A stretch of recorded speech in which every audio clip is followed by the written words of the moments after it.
Well, later this afternoon, lawmakers in Sacramento will focus on how to make our roads safer when it comes to autonomous vehicles. NBC Bay Area's Bob Redell joins us live from the East Bay. What kind of protections are they considering here, Bob?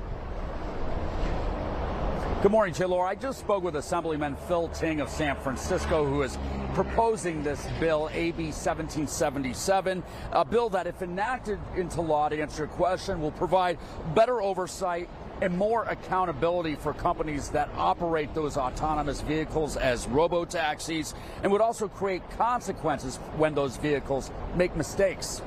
We've seen them driving around, especially in my neighborhood, the Sunset. And what we saw was a number of incidents happen where law enforcement couldn't stop the vehicle. The vehicles went into construction zones.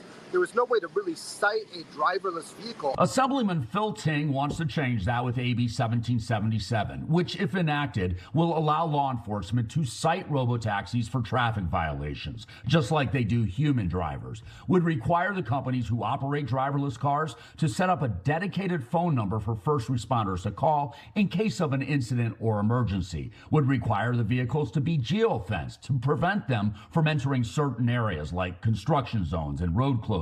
Would make them responsive to lights and sirens. Would require the companies to submit quarterly reports to the state about miles traveled and number of times the vehicle stopped on a public right-of-way. And would also require the companies to provide collision reports to the National Highway Traffic Safety Administration every 5 days. Technology changes and is constantly evolving. What we want to make sure is that we are keeping our roads safe, that first responders know how to access these vehicles or know what to do when they encounter these vehicles.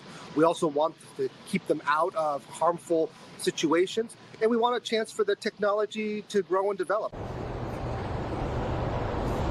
This is a live look at the state capitol in Sacramento, where in about 90 minutes the Transportation Committee will meet to consider AB 1777. Assemblyman Ting says the bill still must go through committees and the Senate before it gets voted on. If it is approved and signed into law, the new rules would not go into effect until January. Reporting live here in the East Bay, Bob Redell, NBC Bay Area News.